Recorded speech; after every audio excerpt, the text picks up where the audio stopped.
We are live on YouTube. Okay, I'll call the meeting to order. Pursuant to Governor Baker's March 12, 2020 order suspending certain provisions of the open meeting law, General GL Chapter 30A. I have no idea what that little squiggly 18 is. And the governor's March 15th, 2020 order imposing strict limitations on the number of people that may gather in one place. This meeting of the Southborough Housing Opportunity Partnership Committee is being conducted via remote participation. No in-person attendance of members of the public will be permitted, but every effort will be made to ensure that the public can adequately access the proceedings as provided for in the order. A reminder that persons who would like to listen to or participate in this meeting while in progress may do so by going to https://www.southboroughtown.com/remote meetings. I think that's it. Yep, that's Okay. it. Sarah, were you able to bring Jesse over? I don't see him signed in as an attendee. I have currently 7 panelists. Right. I have 0 under attendees. So I'll just email Tom and see what maybe, and Jesse. Because I have no one in as an attendee currently. You can see Jesse. I cannot. Oh, Jesse just emailed me.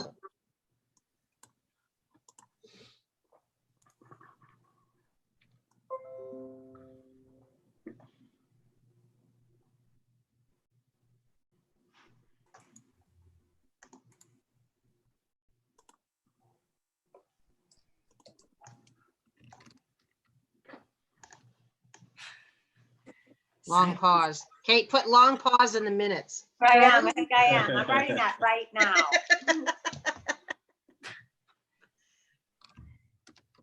I'll have time to go make breakfast.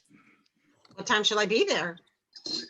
Whatever time you want to come, I'll make it. I'll do home fries and bacon I'm and there. French toast. That sounds pretty good. It does. Perfect. You can I've all been come. having way but too many of those breakfasts lately. I think my scale is starting to go a little wacko. I think my scale blew up. I haven't gained. I think I've gained 2 pounds in all this time. So I have to stop eating because I didn't need to gain 2 pounds. Yeah, no, I've gained pounds too. I like to think it's lean pounds, but I'm not sure if I'm kidding Happy pounds. myself. Being with the family pounds.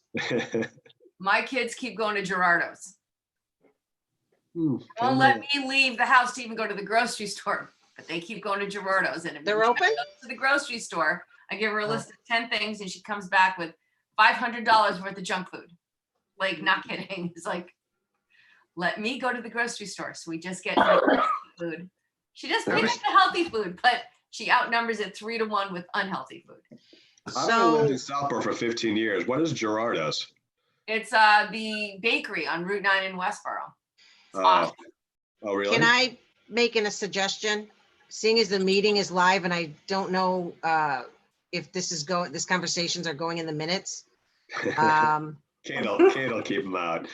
Well, we're waiting for Jesse to connect in. I just saw John's- John Wood. John's Yeah. connecting now. I'm connecting Okay. now. So why don't you start, Just sent Dorianne? an email to Jesse and Tom about Jesse sign in. Again, I still don't see him under attendee. Mm-mm. Sarah, I'm The letter gonna you try. sent out had a definite link for those of us that are panelists. Maybe he, okay, there he is. Sarah, Sorry I'm about gonna that. call Jesse and I'll be John- right John back. up here now. Okay, perfect, Okay, yeah, give Karina, him a thank call. you. I'm emailing I'll be him, right but back. that's probably, I can't see him. I tried to call Tom and I left him a text message. I didn't get a hold of him yet and I apologize for that. Okay, no worries. But we still don't have Jesse, right? Jesse and Tom. Do you want to start, Dorianne, and then he can jump in? well, so we were gonna go to the master plan update. Obviously, we will not do that because, oh, at least you can update us on that. You I didn't- wasn't at the last meeting. Okay, so Tom's not here. All right, housing production plan. I could give a synapse update. Okay, So Perfect. the master plan committee did finalize their survey, and MAPC was able to create a 5 So that's all set. It actually just went out yesterday to all the boards and committees, so hopefully you have all received it. And all the town employees. They're trying to get people to fill that out, just like they filled out our survey. So if you have anybody else in town that you can send it to, that would be great. Their next meeting is next week on the 6th at 7:30. So that's all I got. Okay, that's good. All right. Okay, we have this housing production plan that we do need to finalize. They've completed it. You have your draft. It was emailed to you, and we asked for any corrections, adds, changes, something that you saw that you didn't like or you did like, or anything. Does anybody have anything else to add to changes before No, I just- tell you about mine? Nope, John? just the ones that I sent in. So, Thank you. Okay, Alex, did you have anything No, when you read it? Nope, no, I don't have anything. All right, and Lisa, nothing. Okay.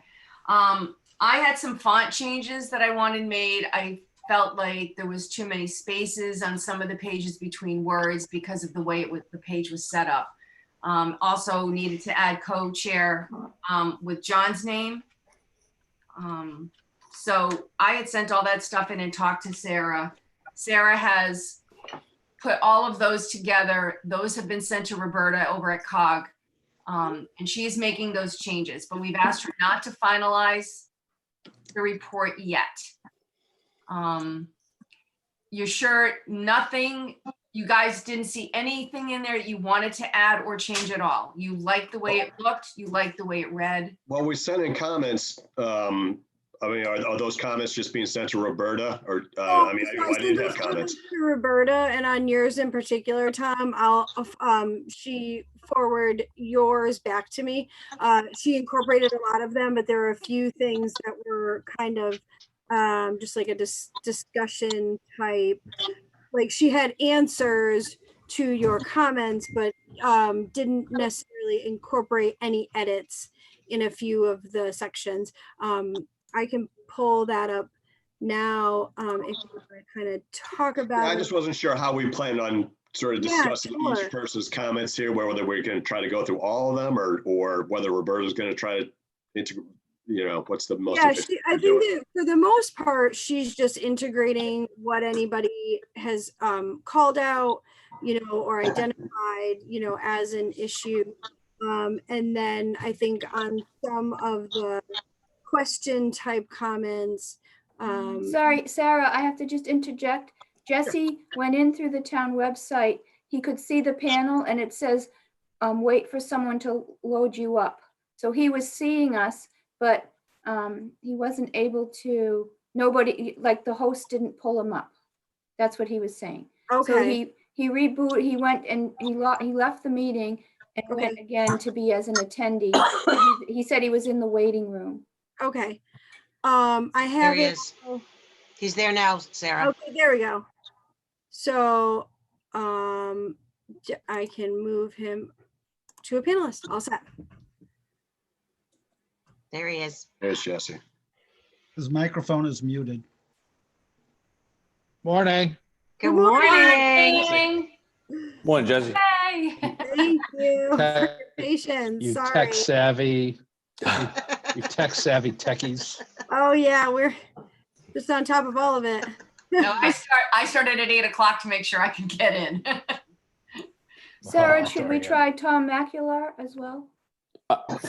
Does anybody know if he's attending? I've called him and texted him. I haven't heard back from him yet. Okay, so maybe he can't make it. Wait a minute, let me see if I got, yeah, he hasn't got back to me yet. Okay, Sarah, so So do you why don't we go through each of the members and see, let's talk about what they looked at for changes. Okay. Because I think that we should know what those changes are before we ask COG to change a document if we haven't all discussed what everyone's looking at. Sure. So Tom, you want to start us off? Yeah, I mean, some of mine were just, a lot of my edits were just kind of, text edits, like things that you said, Dorian, there's a space missing here, there's a gap here. But I suppose I probably had 3 or 4 more substantive comments. So yeah, I'll go through those 3 or 4. Okay, that makes sense. I went on page 1. One of my substantive comments was the Southborough housing goals in the executive summary. I have mine up on the screen I'm looking at. So I thought the Southborough housing goals on the left side of page 1 were all good. I thought number 4, maybe this is probably a discussion piece, maintain the character and design and complementary architecture. I thought that's kind of a throwaway goal, because I think the purpose of the housing plan, creation of housing, and things like design and architecture and things like that, I think are things for the purview of the permit granting authorities for whatever particular project is before them. But for the housing production plan, I don't think that design and aesthetics are sort of the subject matter of, you know, of this plan. So that was one comment. And then on the priority housing needs on that same page, on the sort of bottom right, the first one, is housing affordable to lower income households with an emphasis on those earning less than $50,000 a year. You know, obviously we do want to focus on housing to lower income households. I sort of thought what was missing in these goals, housing needs, was, and in my mind personally, is an important goal, is the healthcare worker, young family, construction worker that's making a decent living, you know, $75,000, but can't afford to buy a house in Southborough to raise their family in. You know, I think 50,000 is really, you know, pretty low income, and we want to serve that need. But I think we're also missing a desire to create housing for that sort of, you know, medium income family that's sort of between $50,000 and $100,000 of income. So I'm not saying to get rid of the first bullet point, but I sort of think we needed another bullet point to, you know, that one of our housing needs is to create housing for that sort of moderate income family. You know what, though?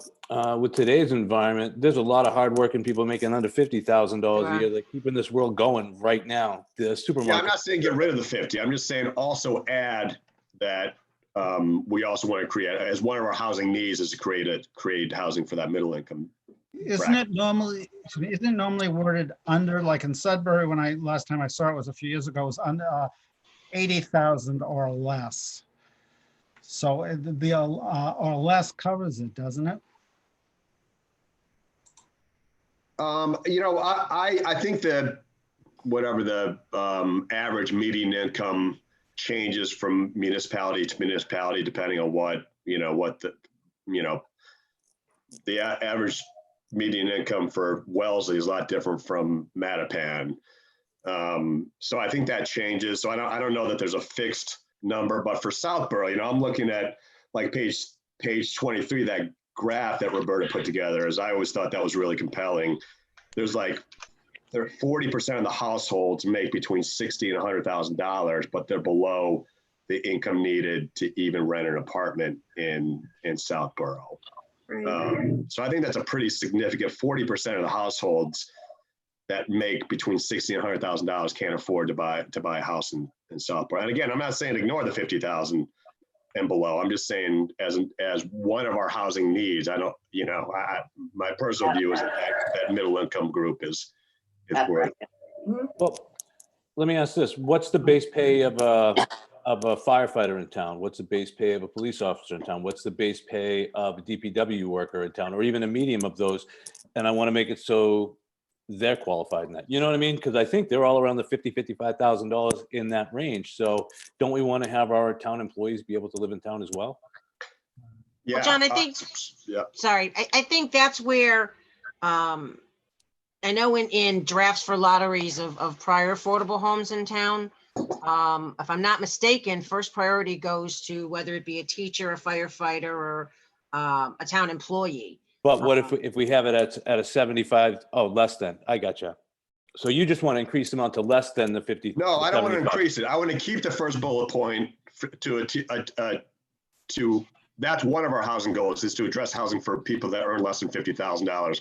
what I propose doing is adding a separate bullet point that says one of our other housing priority needs is also to create housing for that moderate income group. So I'm not saying get rid of the 50,000. I'm saying add a separate one for 50 to 100. But if you changed this one, I don't know what the ramifications are to up that amount, but if we do the earnings less than, let's make it 80,000 a year, it covers everyone. You don't have to have 2 bullet points. It would, Okay. everyone would go into that bucket, and then you would give the priority to a town employee or That makes sense too. however they wanted to do that. But if we change that number to 80, it's going to cover both groups. You don't have to add an additional bullet point. Again, doesn't the or less cover us? Yeah, Right, if we did 80,000 or less, it would cover everybody under that, and it would give us a larger. Yeah, and I think that's consistent with that graph too. It looks like that 40% is all 60 to 80. So that would probably. So if Yeah. we change that number to 80,000 a year, it would cover everybody. yeah. I misunderstood. My bad. The coffee hasn't kicked in yet. So. I would like to Oh, just so- point out something here.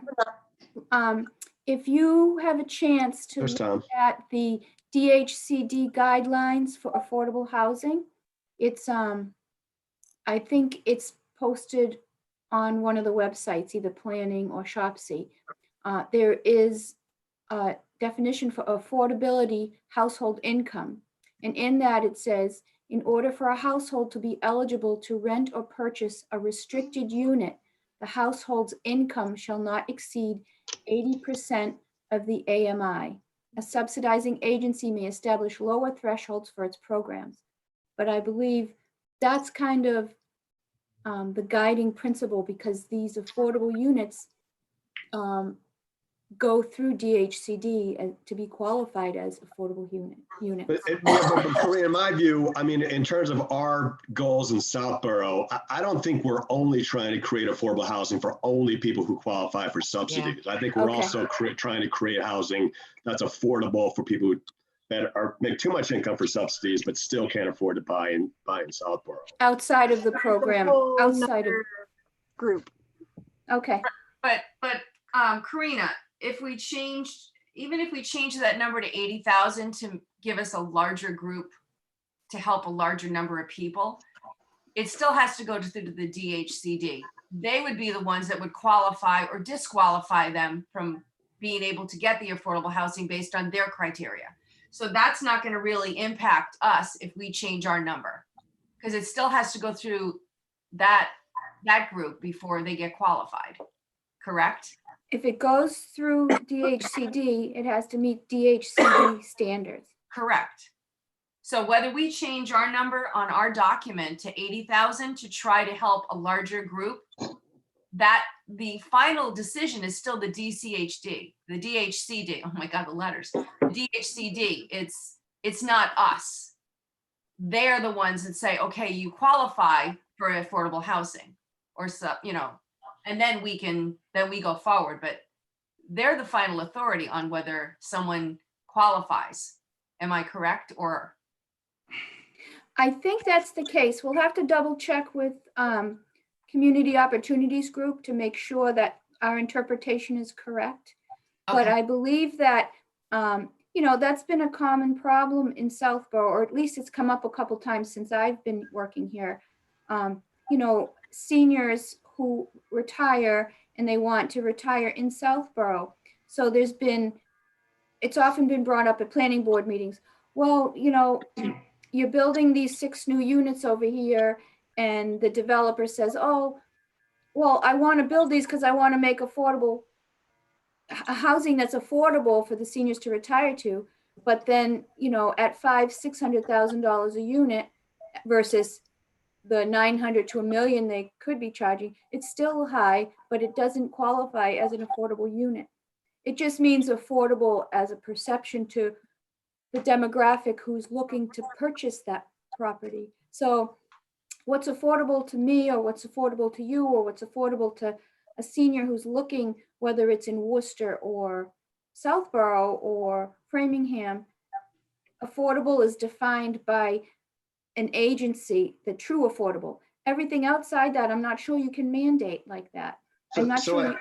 So Dorian, I mean, that's a really good point. In my mind, that probably creates two separate categories. And it's not the worst thing in the world to have a separate bullet, because I think $50,000 under really is probably targeting the people that would qualify for subsidies. And a housing project that for that income level would be affordable housing as categorized under DHCD, versus a separate category of people who make a decent income. They may make $80,000 a year, don't qualify for subsidies, but would still like to live in Southborough, would be families that we would want to have in Southborough.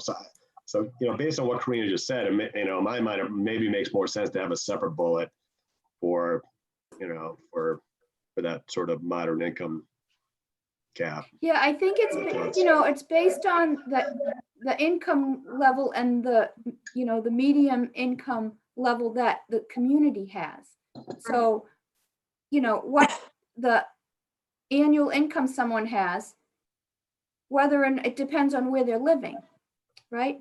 It could be considered under the threshold of the median income of Southborough, but it wouldn't be maybe in a Worcester or a Spencer or something like that. You know what I'm saying? So you got to compare apples to apples.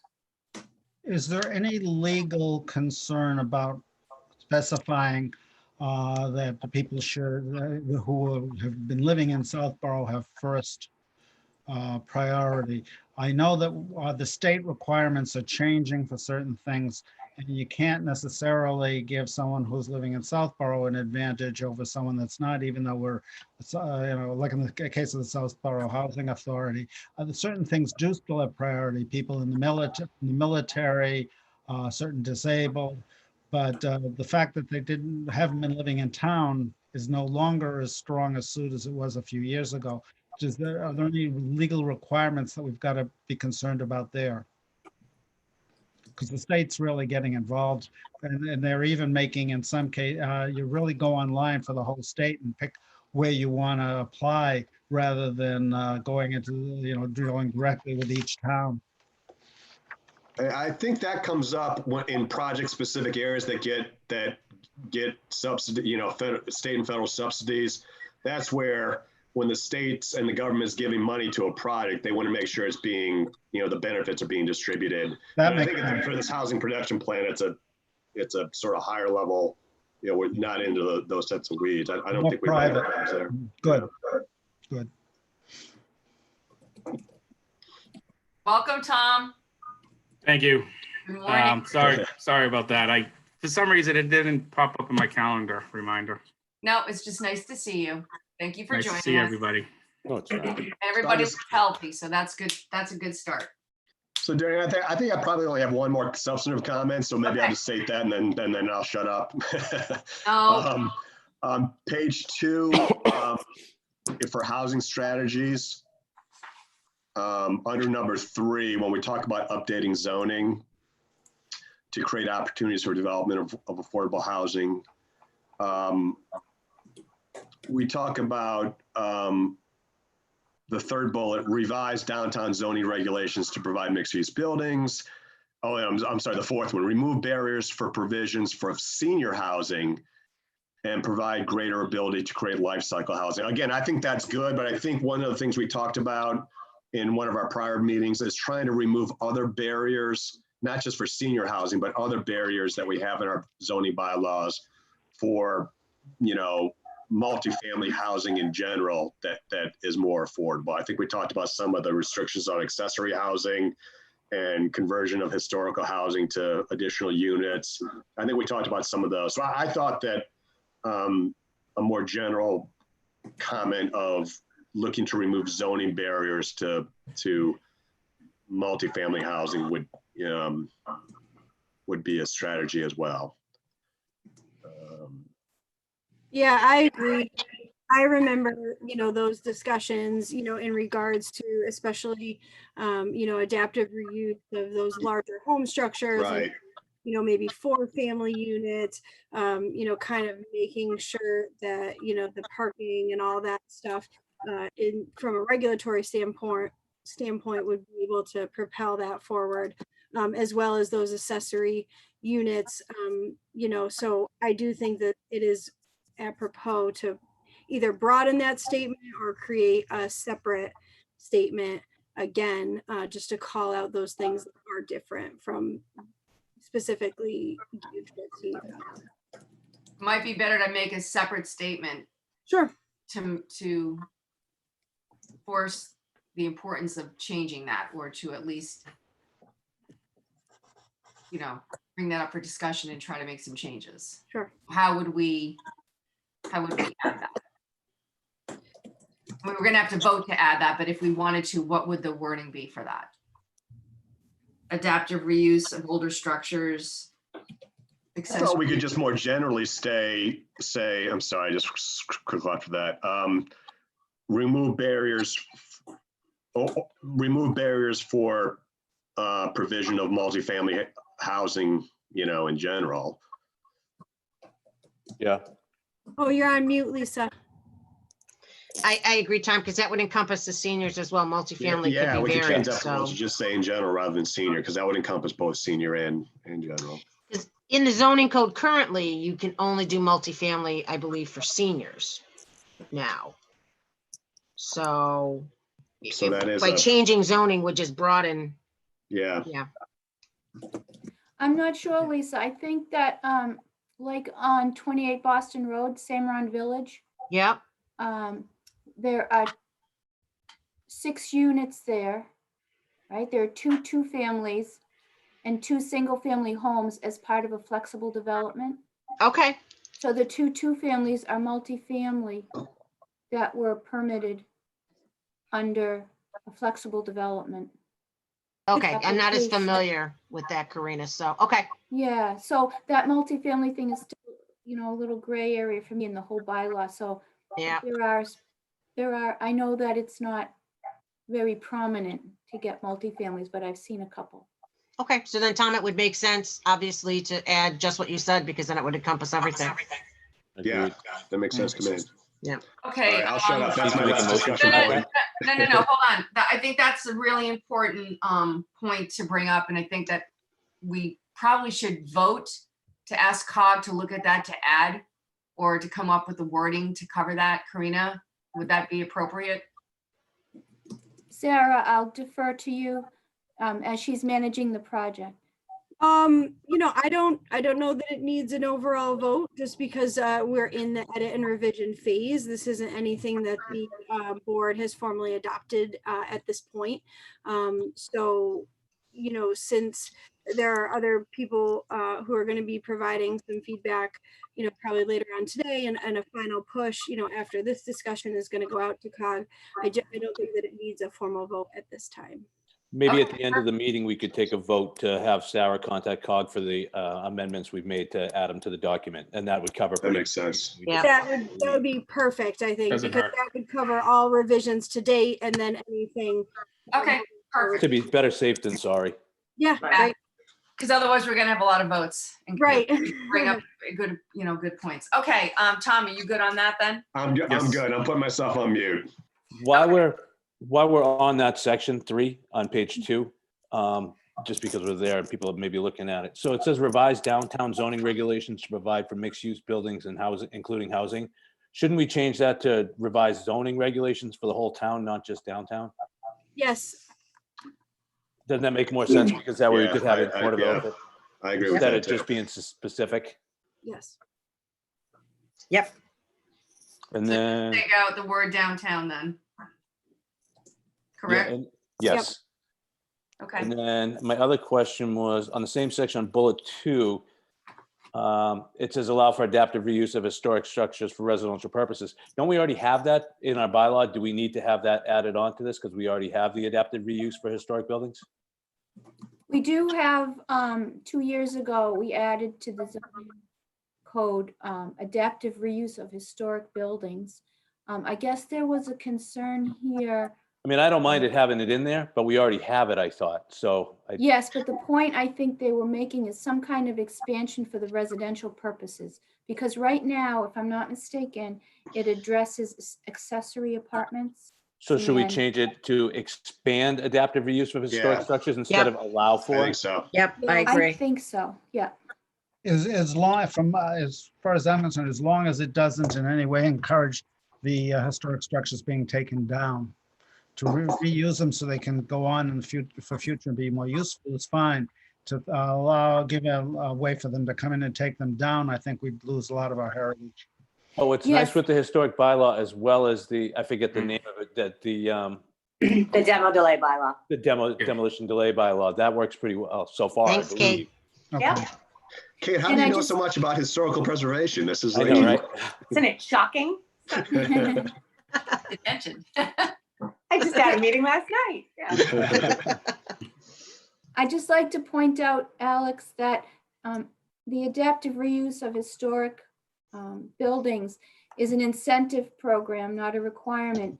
And it's an incentive that if people who have historic structures maintain the historic outside facade, that they're allowed certain provisions inside a relaxed dimensional requirements in certain areas. I'm very familiar with that state requirement because I've been involved with historic districts which require that.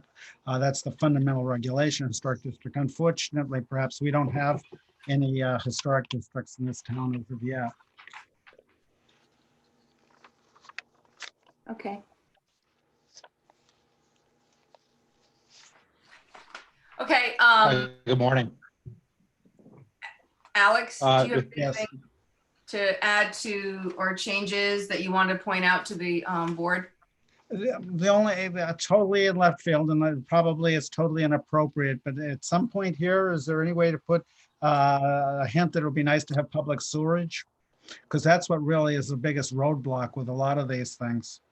she does cover that, I Yeah, thought. she mentions that a few times. I didn't notice it, okay. And there's a whole section her. on creating infrastructure for, you know, Yeah. as a barrier to, not having that infrastructure as a barrier to the creation of more housing. Yeah. Is it something that you want called out in this page here under strategies in the beginning? I'll leave that to everyone's, I mean, I don't want to belabor the point because it's probably not going to happen, but on the other hand, I'd like there to be a hint here that we encourage it. I agree. Alex, if you go to page, sorry, John. Alex, if you go to page 28, there's almost the full 3/4 of the page is on wastewater treatment. Okay, All right, that's so we more don't- specifically, yeah, okay, Yes, we wouldn't need to add it in the front then, okay, good. because there's an awful lot. As long as we've paid attention to it, because Okay. someday, Yes. God willing, It's a whole page, you know, about wastewater treatment, water, wastewater. Yeah. schools. oh, yeah, I have it here now. Okay, where's Jesse? Jesse, unmute. Is he there? He's there. Hi, can you hear me? Hi, can you Yes. guys hear me? Yeah. Yeah. Do you have any comments, adds, deletions, or just opinion on this production plan? Do you have anything you want I to do. So, yep. Hey, Karina, are you there? I am? Okay, can you look on page 55 with me for a second? Of the HPP? Uh-huh. Getting there, hold on. Page 55. Is that the appendix? Are you Well, talking page the 55 line- of the PDF Of the page numbering? PDF of the Or- HPP. All Yeah, right, it's so, page 51, Karina, of yeah. the actual document is Okay, 55 gotcha. PDF. all right, not the actual page number. Page 51, okay. Go ahead, Jesse.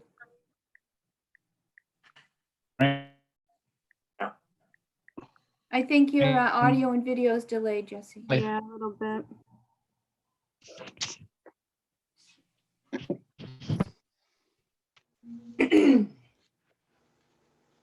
Sorry, somebody, can you, is that better?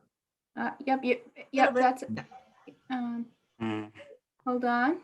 You were talking for a minute and then you were gone. Yeah, the camera's gone, it looks like. Okay, can you hear me now? I can Yes. hear you. Okay. I'm on page I 50. think it'll help maybe if everybody mutes. Can everybody mute except for Karina for a sec, please? Yeah. Thank you. Okay,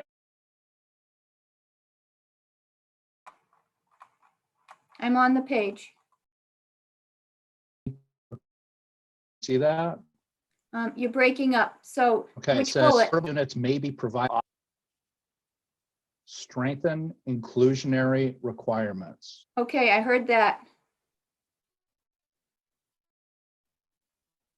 Okay. It says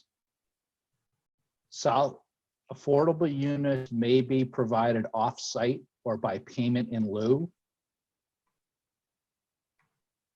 You see that? I remember reading it here. I'm trying to find it in the first paragraph. Yep.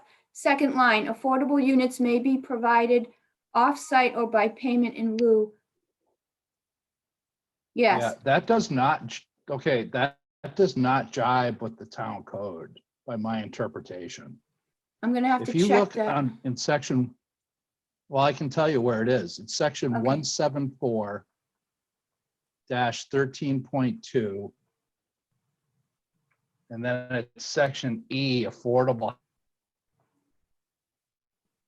I heard affordable. I would recommend, if you want to a call with the vendor, and I'll go through this with them, with you, because I do not want to put out the message to developers that we want payment in lieu units. Yeah, I know exactly That's what you're opening talking up. about. Good point, Jesse. I Yeah, agree with that we point, can't too. go down that road. Sorry, Tom? I agree with you. That's a good point. Yeah. So however you guys want to, I mean, like I just said, I'd be willing to talk about it with the vendor, you know, or if we, however you guys want to do it, maybe put that back on the chair. Dorian, do you want to handle this? Unmute, Dorian.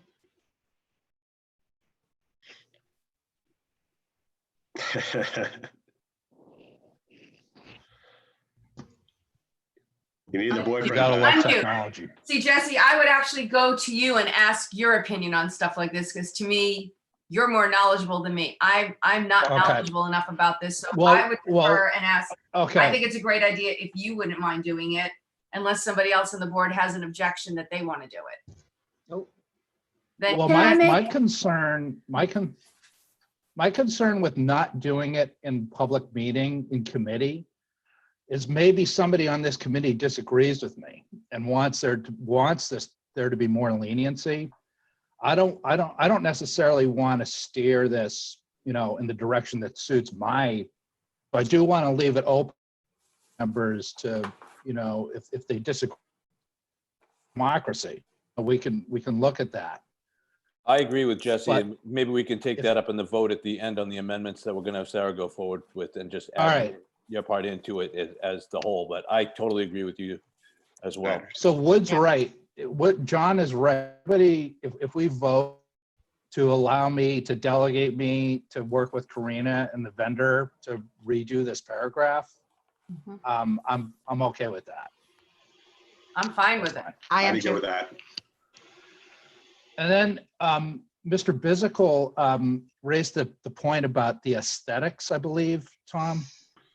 You had said that you wanted to modify something Yeah, that related was to, one of appearance our and aesthetics. goals at the beginning, Jesse, on page 1. It was goal number 4. okay, can you hang on one sec, please? Yeah. Because, so this is the issue. I told her I was just talking about is we asked Oh, you're cutting out again, Jesse. want. Okay. Can you guys hear me now? Now we can, yeah. Can you hear now? Okay. We had deferrers in the past 1 week and 2 want the flexible special permit, but they don't want to necessarily have to build affordable housing kind. Our town code. If you want the do mansions but 12% of them are going to have to be affordable. So the whole spirit of the housing production plan, I do think we should leave that in there. I'd be curious to hear, your point to what I just said.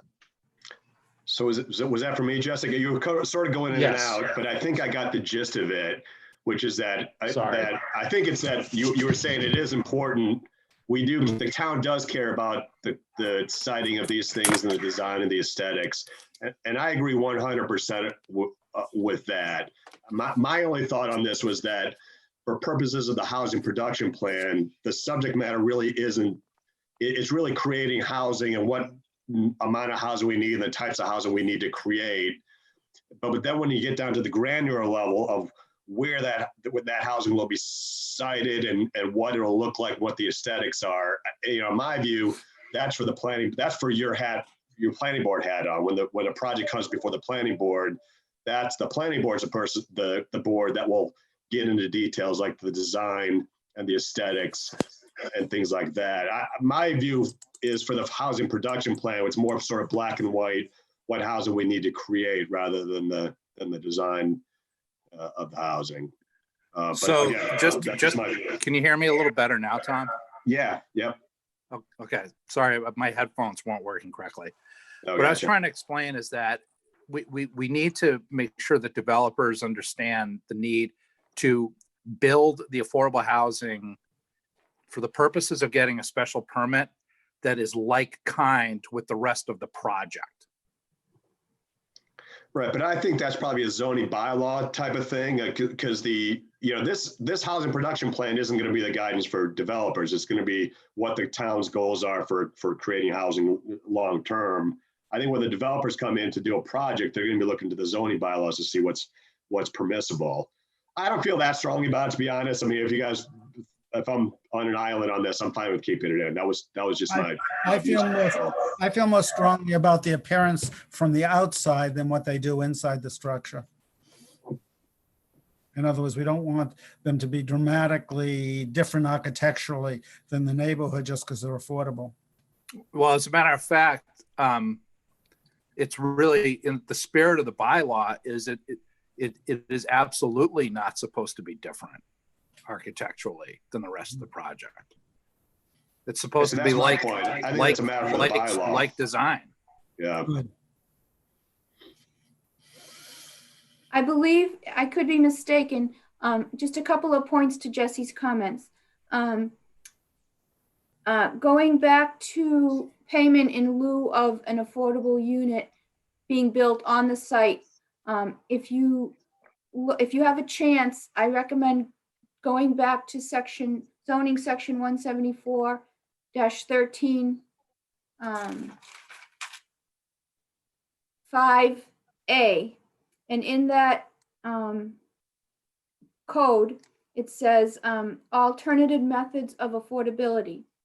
And I could be, it kind of leaves it open, but this section mandates that affordable units shall be provided on site.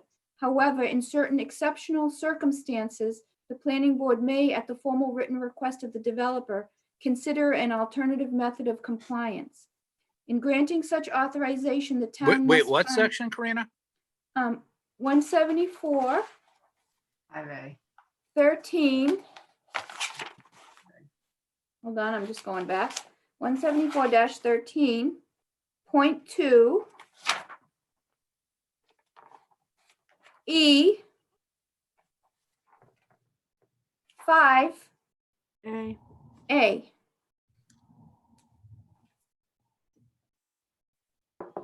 So 174-13.2 E 5 A. I'll give you a chance to find it.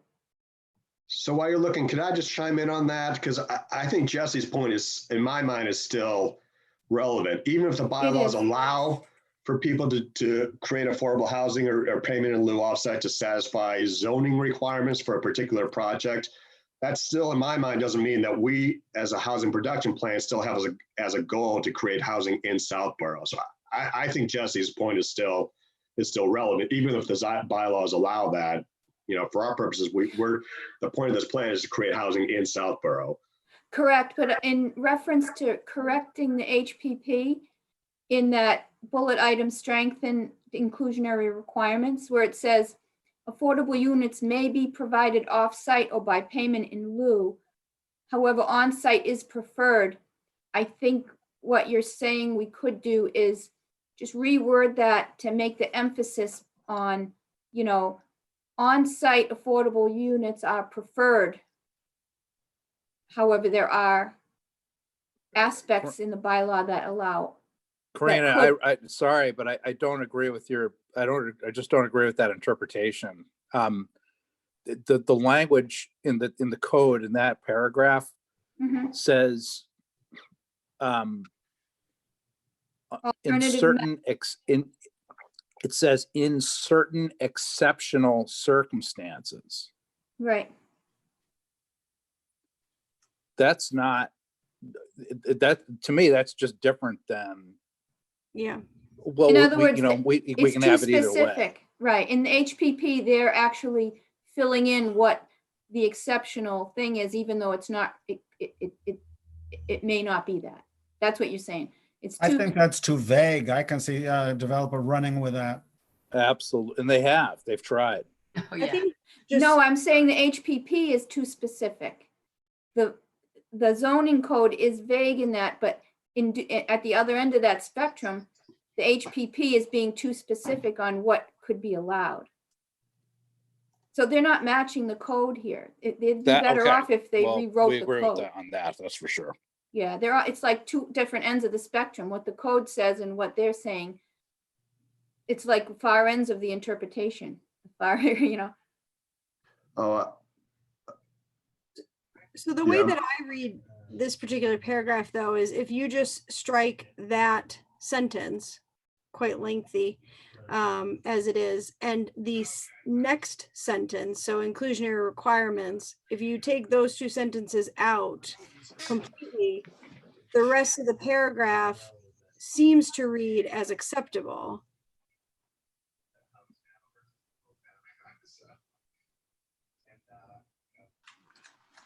Sarah, how you would write it? Is this how I would write this particular paragraph?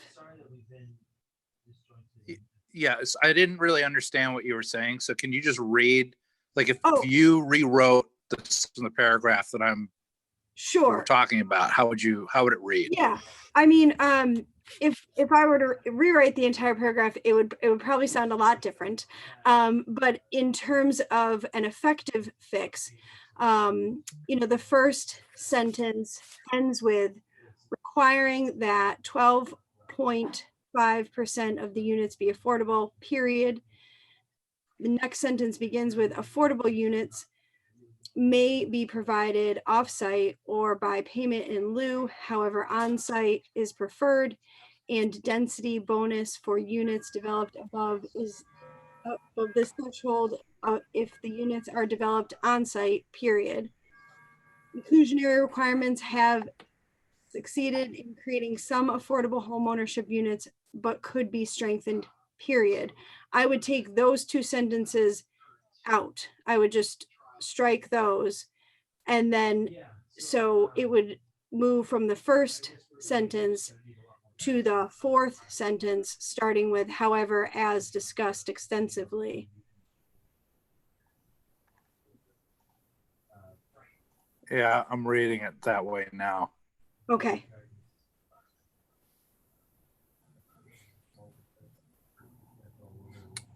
Wow, actually that's that could just do it right there. Boy, Sarah's good, huh? She is. He is good. I agree with Sarah. I think that addresses any of that concern. Yep, I agree, Tim. I don't want to belabor this too much, but Jesse, just revisit that section again, because in the bylaw section, it does say cash contribution. With authorization by the planning board as described above, developers may make a cash payment to the town to be used only for the purpose of providing housing affordable to low-income household as defined by this bylaw. Yeah, I hear that, but it's basically, when the developer, under exceptional circumstances, has a demonstrable significant hardship. I think we should do it the way Sarah just said it. Yeah, I just want to point out though that that might have been why they're writing it like that, you know. I hear that, but, and this is why, you know, we have a committee working with a vendor, because the vendor doesn't know the history, That's right. you know, and we don't know, it's a good collaboration. And believe me, I mean, those of us who have seen this stuff come down the pike know that we don't want to open up the Pandora's box for the developers to just inject cash into the Affordable Housing Trust. Yeah, it shouldn't be looked at. We as really a want the favorable development method. of the actual housing. So Right, that's why I'm being kind of a stickler on this. yeah. So 'cause you good can job, see that. Sarah. And preferably along with what's being built. I mean, we don't want it to have all the developers make one section of town for the affordable housing and Exactly right, Mr. Next. Frisch. All right, so You right now, got we're it. gonna strike those two sentences out of that top paragraph on page 51. Yes. Okay. So Perfect. just back to Mr. Physical's point. I mean, Tom, is there a reason? I'm trying to understand why you want that removed, the aesthetic piece. It looks like he may have stepped away from his computer. Oh, okay.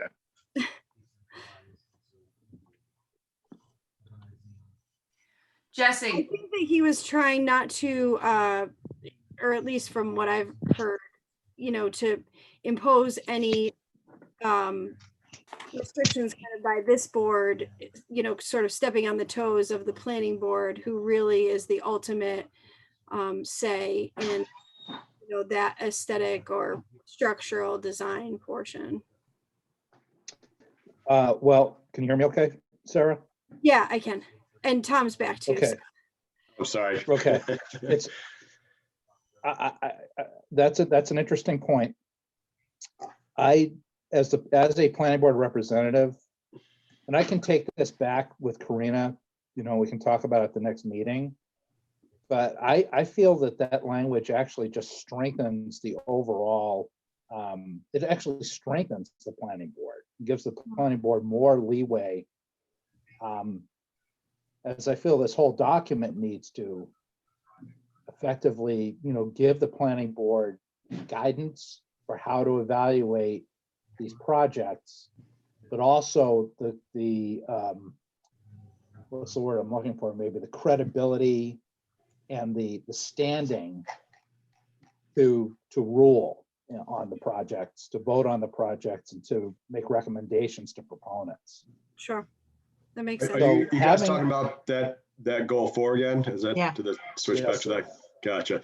My only point on that response, and we don't have to keep going back and forth. The planning board is not going to be constrained in carrying out their duties by what's in the housing production plan. The housing production plan is a policy on a macro level for what the town, you know, wants to create. The planning board is going to be constrained by whatever details are in the actual zoning bylaws. So what we put in here or don't put in here is not going to affect what the planning board does. You're not going to be constrained from commenting on design details of a particular project because this goal is not in the housing production plan.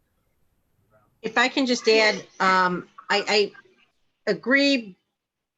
Initially, Tom, I completely agreed with you, but in thinking about it now, I think that the housing plan ties into the master plan, and the master plan talks about the rural character and supporting the character of the town. So I think this ties in with the master plan, which also ties in with the zoning. So I personally would prefer to see this left in. For that reason alone. It's just another document that all ties back into what our vision of the character of Southborough is. Yep. Hey, I'm just one point of view. So I No. I was with you to begin with, and then as we started talking about it, I've kind of Alrighty. switched. So I mean, I don't think it matters to leave it in. Otherwise, it's not like it's going to hurt the housing production plan. I just thematically don't think it fits, but I don't think it really matters either way. So if people feel strongly about keeping it in, I'm totally fine with that as well. Okay, If people feel strongly about keeping it out, I'm fine with that as well. all right, well, we'll go back to that later. Jesse, did you have anything else you wanted to discuss in the plan? Or anything else you want to touch Not at the on? moment. Okay. No, thank you. Okay, While we're on page 51, yeah, real quick, I just figured I'll pipe in one more on the page anyway.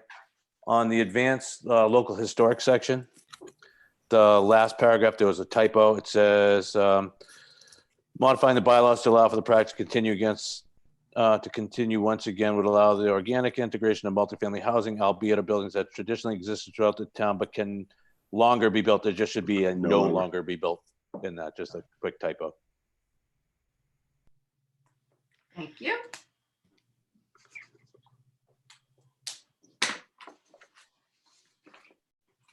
Okay, Tom M, because we already had Tom B. Would you like to add any questions, comments? No, like I said, I was, what I said, emailed back to Sarah. Look, again, I looked at this the same way that Tom does. This is a macro housing production plan. We're not getting into the nitty details like zoning and stuff. There was a lot of good parts of it. You guys hit a couple of things that we discussed and stuff. But on the whole, it's a good document. Like I said, I read it, and when I was reading it, I looked at it as a guidance, as a macro. This is how we want it to be, and it does, like Lisa said, it fits into the housing, to the master plan. This is a lot more encompassing of this particular part of it, and like I said, it does have the teeth into the zoning. So, like I said, most of it, I liked it. I mean, I was happy with it. Okay, good. Lisa? Do you have anything to add? Not currently. I'm going to review it one final time, but I think some of the concerns I did have already been addressed here today as well. So. Okay, well, I had asked Sarah about some changes, was more with the setup, the fonts. It didn't read easily to me with some of the fonts. Some of the words were squished together. Spacing was really poor on some of the pages and paragraphs. And then I had asked, the pictures that we are using in this document, do we have permission to use them from the homeowners? I had brought that up earlier. Yeah, Woody, how'd you get your picture in there? Huh? I told them they could because there was a potential conflict of the other one. So I said, my house fit the bill for that. So plus I'm kind of honored. And the newer one, I'll text you offline. We may want to change that last house because I just realized whose house that is. Okay, well, if you see a problem with any of these homes that we have in here that might be a potential conflict, I actually brought this to Mark Purple after discussing it with Sarah. And Sarah has put together a photo release form. And according to Aldo, we do need permission from the homeowners to be able to use these pictures. So that's a little bit of a snafu for us because we're going to have to somehow get permission before we can even print this document at this point. So I'm surprised by that because Google Earth they never got any approval looking at my house. right, but we're producing a document. I think that has other ramifications because we're producing it, we're publishing it.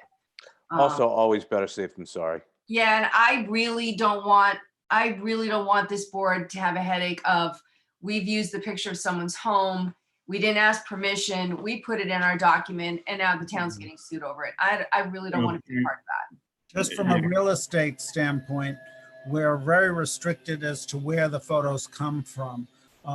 We would have to have permission of the homeowner for sure, but sometimes have to either go out there and take the picture ourselves or use something from the homeowner or pay a photographer with the understanding that this is what it's going to be used for. So I might want to check with legal counsel, but our guidelines are pretty strict about that.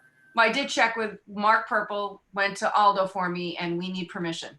Yeah. So if But you, he's talking, excuse me, he's talking about permission from the homeowner. I'm talking about permission from whomever took the photograph. Oh, COG took all the photographs. So Who? the vendor. Vendor. the vendor okay. took these pictures for us. Then they would know. Right, so we have a list of the homeowners, but we need permission from them to protect the town and ourselves, because I don't think we want that headache of being dragged into a lawsuit. I know I do not, so, but those were my comments, and so mine was more formatting and spelling and spacing and fonts and the appearance of it, and then the picture, so that's what I had commented on. Did you see my text, Dorian? Did you send one to me? I did. Just whose house I believe that one of those might be. So Oh, I didn't see. Let's see. I can ask him if you want. I don't see a text from you. So, nope, I don't see anything. I see Okay. one from you to all the panelists. No, just I Dor, didn't go through. Okay. Text message on your phone or a chat? No, I did it on the meeting. That way it's open meeting. In case anybody asks. I got it in a text off my phone. I did both. Okay. So that's, I mean, if you want to reach out That's to them. it, that we need to get, yeah, we're gonna have to get some of these changed and or not. Or permission. Yeah, or permission. So I have no problem going door to door and asking people, explaining what it is, showing them the document and asking permission to use their house. I would like a royalty for every time it's viewed. So, Okay, you tell Mark Purple you want to get some tax money. Hey, Okay. Dorian, Yes, before we Hey, close, Dorian? I'm sorry, go ahead. If somebody else was talking. was that Jesse? I Yeah. did have a question, Okay. and it was for Tom Bizicle. Uh-oh, Tom. Tom, were you on the ZBA when the accessory unit for, I think it was it 48 Main Street?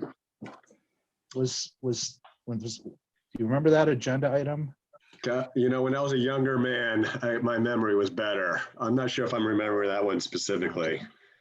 Because there was an accessory unit on the yellow house on Main Street, and that got declined by the ZBA at the time. And that's the last accessory apartment special permit that I'm aware of that was applied Gotcha. for at the ZBA, and it was declined.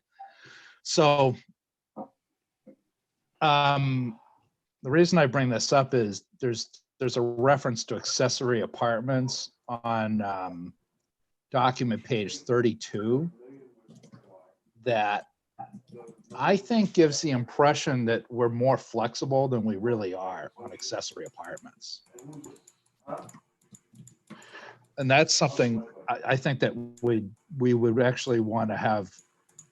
Zoning and revise maybe on that point, because if the ZBA, and maybe I had a part in it, denied that accessory use, it was because whatever standards were in the bylaw for that accessory use, allowed us a lot of discretion to deny it.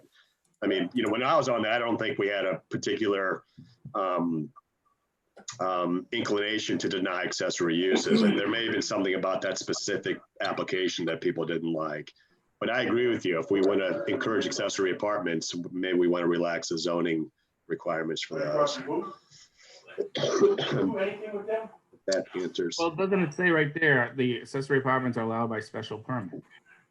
Saying that it's good to have, but you need special So permit. that was specified by the customer. Right, but the concern is that the ZBA has the authority, and I know for a fact has exercised the authority to deny it. Well, the And I'm next, wondering if, no, go ahead, Jess. I was just gonna say, do we as a committee maybe want to consider promoting making these by right? You know what, Jesse? Sorry to just going on that. I'm remembering this bylaw now, not that particular application, but these zoning requirements. And we had a lot of discussion about the fourth bullet point. I remember in one of the applications.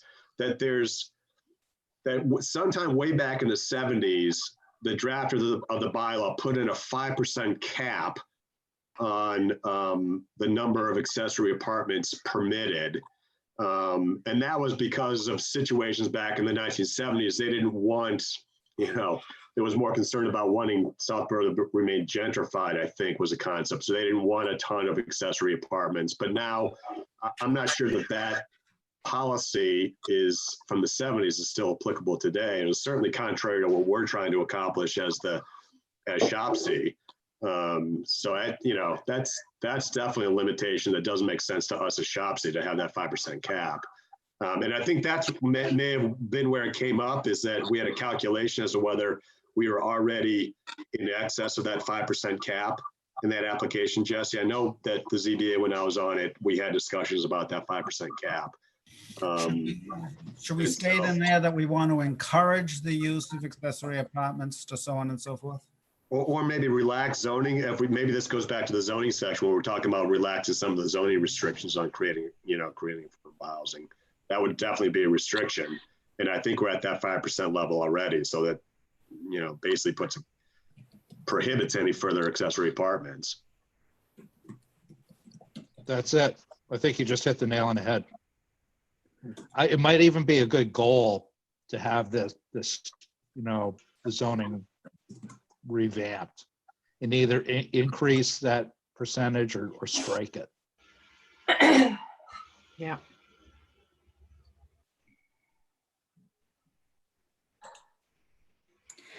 Tom, can I Because- ask, does the zoning board keep a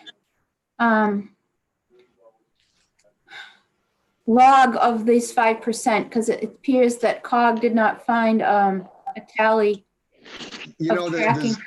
Back then, Karina, and again, my memory is being tested here, but someone had figured out that 5% from town records. I don't know whether it was the assessor's office or because that categorizes different types of housing or some of the lists. I don't think the ZBA itself kept those records, Karina. I think it was that whoever presented before us had gotten that data from other town records. So I wish I could be more specific, but the records were available at the time. I just don't know where they came from. Maybe we can talk to the assessor, see if we can find out. Yeah. Yeah, I'm happy to reach out to the assessor and to, maybe over in the CBA office to see if any of the records exist or just to try to figure that out. Yeah, maybe even Jesse's recollection is that house on Main Street. He's got a better memory than I do. Maybe the records for that, and that file may have the data, Hey, as long as I'm talking, we haven't shut this yet. Can I also, this is really a discussion point for the future, but I just thought it was a really interesting data point in this HPP on page 14. I know we don't have time to talk about it today, but it was striking to me that when they're in the discussion about housing inventory, that they said there's an estimate that there's approximately 196 units in the town, 6% of our housing stock that is vacant right now. And for whatever reason, only one of those units is advertised for rent. And one of my just discussion points that I made in my markups were, geez, for ShopC, that just seems like a lot of untapped potential. If that really exists, there's 196 units. For purposes of 40B, we're trying to create 0.5% of our housing stock, which translates into 18 units per year. That's what we're trying to create under 40B. Boy, if there's 196 vacant units, it just, I don't know what the strategy is, but that just seems like an untapped potential. If we can somehow identify what those 196 units are, that just seems like a lot of ripe potential for us to try to create affordable housing. So Tom, that's a great catch. That's a really good catch because we might want to, Sarah, would it be possible, could you reach out to the assessor just to verify that, or Sure. maybe get a second opinion on, because that number sounds kind of high. Yeah, It Even does. if we had half of that, if we could get the list and reach out to some of these people, might be right. All we need is beneficial. 18 of those per year. I mean, it just seems like a right pool of to draw from to try to get our 18. I think that must be an error. It's got to be. That doesn't even make any Really? sense. Yeah. No. Look at, going above the pie charts, it just says of which 96%, 3403 were occupied year round, and it counted 3558 total housing is how I read that. And not, even if you subtract those two numbers, you don't get 190. No, this is the text right below those pie charts. It says there's very little vacancy in residential units in Southborough. The American Community Survey estimates that approximately 196 units, or 6% of the town's homes, are vacant. That can't be true. I find wonder where they got it that. kind of interesting that they use the language, there is very little vacancy. That's huge. It is. Yeah. I know. That does kind of seem inconsistent. That data point seems inconsistent with the lead into it. So the ACS data it gets very granular, but it's on a rolling All right, basis. thanks a lot. Bye. This data is from 2013 to 2017.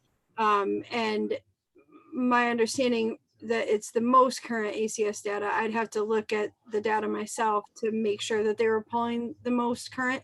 So there's definitely like a significant lag time. So there could have been, 196 units kind of in aggregate in that time frame that have, either been, either resold or, rehabitated. It may not be what you're looking at right now. So I think that, reaching out to the assessor will definitely help to kind of bring those two numbers closer together.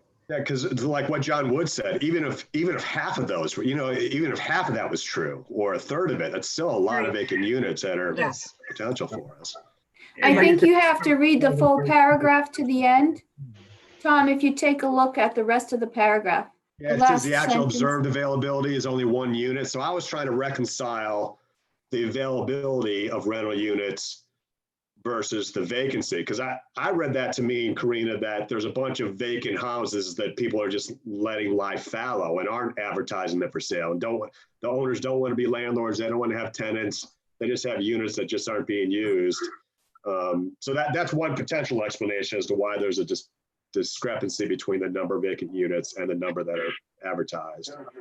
But it's misleading because it doesn't, the numbers are too far off. I Right. can imagine there's almost 200 homes in this town that are not, that are vacant. Right. Doesn't Well, make maybe something to look into is, Yeah. maybe if there's even 50, that at least something we can target.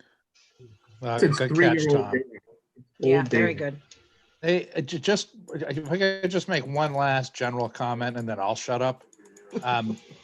So I am running for re-election to the planning board.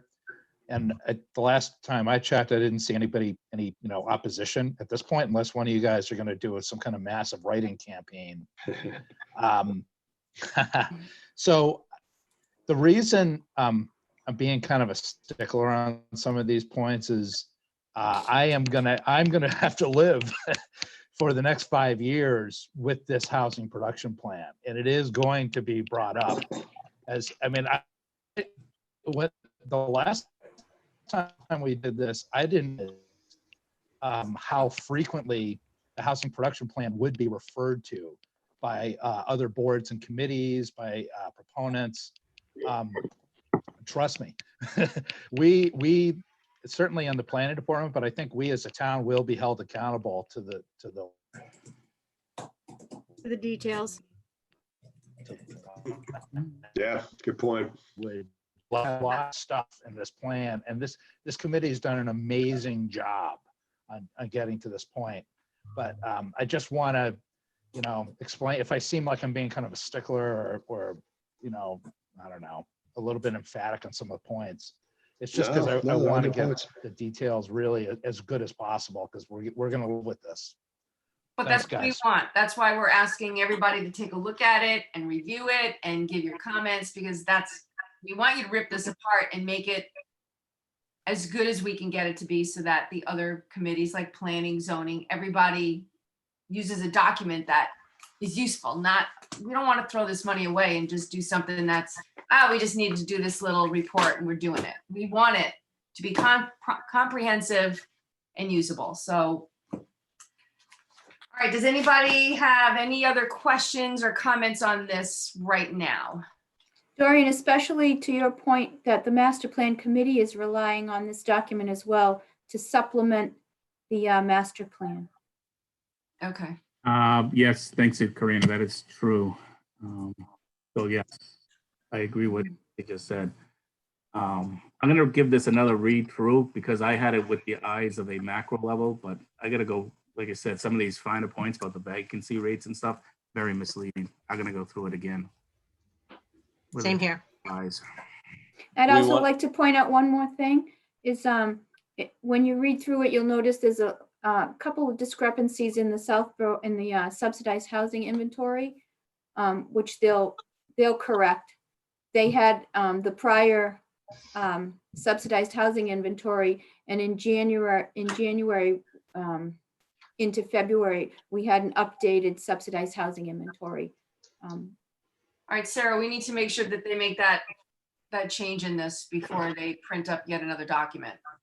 And those changes have been noted in my comments, which they've received. I've given to Sarah, and she put them all together. Yep, they've received that first round, as well as the attached updated subsidized housing inventory. So they have all that new data. I'm assuming we'll see another draft. Yes, yep. All right, so why don't someone make a motion to have Sarah go forward with all our changes and comments to COG and have them. Yeah, in that motion, if we could just have a time frame, because it seems as though there are folks who wanted to have an opportunity to kind of look at this one more time on that granular level. So I want to give everybody the time to review, in that level of detail. And also COG has made it very clear that in terms of the next steps and how fast this process moves forward to finalization is really, at the board's, kind of leisure at this point. So if you all want another few days with the document to really get detailed, just whatever time frame, if you could just put that out there, that would be helpful for me in terms of, getting that back to COG. Why don't Sorry. Why don't we give everybody an extra week? So have everybody make any additional comments to Sarah by next Tuesday To go over for the existing document that we have Yes. now. before we she need- goes to COG. Do you think maybe we should schedule another Zoom meeting for next week to review it one more time if anybody has any other changes so we can all hear it and see if we agree with them or not? You want to do that on next Wednesday? Is everybody? Just a thought. I mean, that's just me because maybe Um, somebody might come up with a pretty good point that I missed, and I'd like to read it again, like Tom said, as a global piece more than just a. Yeah, I'm willing to do that for next week because, like I I mean, it said, could be just a quick meeting. Other If people's anybody opinion. have any change, or if nobody has any changes, we can cancel the meeting. If everybody kind of likes it the way they had with the changes we've asked Sarah to go forth with. I think that's a good Gotta idea. reserve the time. If we do it, is there any chance we can do it at 9:30 instead of 8:30? Because Yes. I have another Zoom call. Yeah, no, I did it at 8:30, Jesse, because some people are still working and I didn't want to change the timing. That's why I scheduled at 8:30. We can do it at any time. We can do it at noon if you guys all want to sleep in. Whatever you want. So 9:30 Dorian, is fine. and I'm sorry, but I have to run right now because I have Okay. like another work commitment. But I would definitely want to meet next Wednesday if everybody else can. Okay. Works All for right, me. we'll Thanks do a it lot. next Wednesday at Thank you. 9:30. All right. Thanks, Jesse. Bye, Jess. Okay, John, you want to make the motion? I forgot what I was going to make as a motion. I had it all. I had it all in my head. And now I've blown it. I make a motion to. maybe Kathy could tell us what the motion was. I'm totally brain farted. I lost it all. I make a motion to ask Sarah to go forth to COG and make the amendments that we've spoken about today and get back to us by May 11th. Does that work? But if we're going to be going through it again and talking about changes for next week, maybe we shouldn't make that until, I can go back to COG. Yeah, so COG did really receive one batch, and they got back to me with a newer version. Again, I didn't send it out for these purposes because they were mostly minor edits, formatting stuff, that kind of stuff. I will send that out immediately following this so that you all have the most up to date. And then if you want to review until next Tuesday, that means that no new stuff will go until then, because you all will be reviewing in more detail again. And then on Wednesday, I'll send another batch, because I anticipated sending a batch out after this meeting. And I could do that, but in terms of having multiple drafts kind of floating around there, kind of back and forth, it might be more effective to just hold off on this second round, because it sounds. Until we go through it again by next Wednesday. Yeah, that's a better idea. I agree. I'll make that motion for next week. I'll table it till next week. Okay. Does that make sense to everybody? Yeah, that makes sense. Does it make sense to send them another set of changes, to redraft it, to send more changes next week? So, all right, let's hold off on that then. So is that a completed motion, John? Did I actually ever make that back? Okay, does anybody else have anything to add, or anything you want to just? Was that motion withdrawn? Yes. Yeah. Motion's withdrawn. I never actually made a motion. I just said I make a motion and then stopped it because I forgot what I was going to say because I had a senior moment. All right, so we're gonna have another Zoom meeting next Wednesday morning at 9:30. We still have to vote on our minutes. Yes, thank you. Oh, yes, so sorry. So I will make a motion to accept the minutes as written by Kate for, I don't have the date. March 2nd. For March 2nd's Shopsy minutes. Second. All those in favor? Aye. You have Aye. to do a roll call vote, Dorian. Oh, yeah, so sorry. Okay, roll call. State your name and how you vote. Alex. Start with Tom. Ratio I. Tom Bisco, aye. John Wood, Oh, yeah. John Wood, aye. Jesse's gone. Tom? Tom Akoya, aye. Okay, Dorian Jasinski, aye. I think that's all of us. Yep. Okay. I do not like this Zoom meeting. This is very confusing. You'll get Okay. used to it. Getting the hang of it. Okay, I think we've covered everything. Meeting adjourned. Wait, Good job, Sarah. I think we have somebody, I think we have somebody in the audience that posted Yes. something in a chat. I don't didn't see see it. anything. I didn't see it either, but I don't see it. I got a text from Claire Reynolds texted me that we She saw must have just logged on, but I can allow her to talk. So why don't we just do that, and then we can all hear. The only thing I see is that someone said Hi, just. Claire, is that you? Hello? Oh, there's- hello, Hello. is that Claire? Hello. Hey, Oh, Claire. that sounds like it. Hi. My comment that I put into chat referred back to when you were talking about accessory apartments. And 85 Main Street for the accessory apartment was declined by the ZBA, except for the fact that, Tom, you voted in favor of the owner. Thank you. Thank you. And Tom. the reason that I know that is because obviously he was my neighbor. I knew it. I knew what he was going through. I had asked if he needed support on the ZBA, for me to come to a meeting, and he said no. He thought he had done everything, and unfortunately, then for those of you who might not know the story, he was found dead a couple weeks ago, a couple weeks after that ZBA meeting. So it was, that was the story. And so the whole accessory apartment, you probably need to go back and review that stuff. Thanks for that story, Claire. That's really a sad Okay. story, but It's terrible. Okay. Thank you, Claire. Yeah, I'm sorry. Okay. to hear that. Yep. Okay. Is there any other public people? Is there any other attendees or guests, do you know, Marika that may is have our only comments? other attendee. How come I don't see any of that?